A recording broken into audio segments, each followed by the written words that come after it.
Be good to get Begbie back on our screens again. Now, Gillian is here with the weather.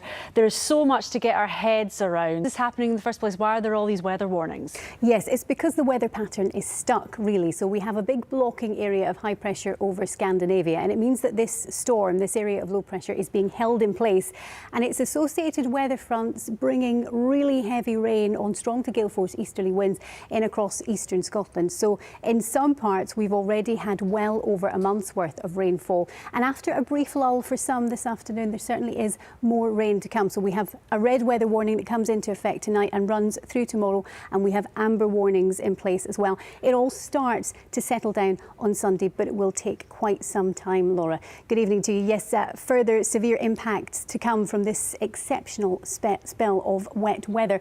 Tonight we have this new red warning from the Met Office for heavy rain. It comes into effect at midnight. It runs throughout the day tomorrow.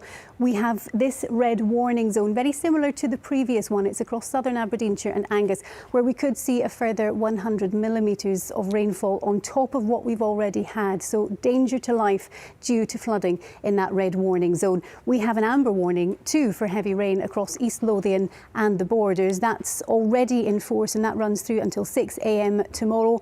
And throughout the day tomorrow, we have these amber warning zones across the North East Highlands and more widely across East and North East Scotland as well, with lower grade yellow warnings of high winds and heavy rain in much of the east over the next couple of days. So this is tonight, and you can see that rain piling into those amber and red warning zones, just exacerbating the issues we already have. Winds still strong to gale force, chilly tonight, temperatures slipping into single figures for some, a touch of winteriness over the hills. We head into tomorrow, very little change in that pressure pattern. This weather front still very much in play, bringing further spells of persistent and heavy rain to just the areas where we don't need it, especially Fife, Angus, Aberdeenshire, the North East Highlands, where those warnings remain in place. Later in the day, things starting to turn drier from the south, that heavy rain tracking northwards through tomorrow night and into Sunday, when it will start to turn drier. Laura. Okay. Thank you very much for that, Gillian. Well, that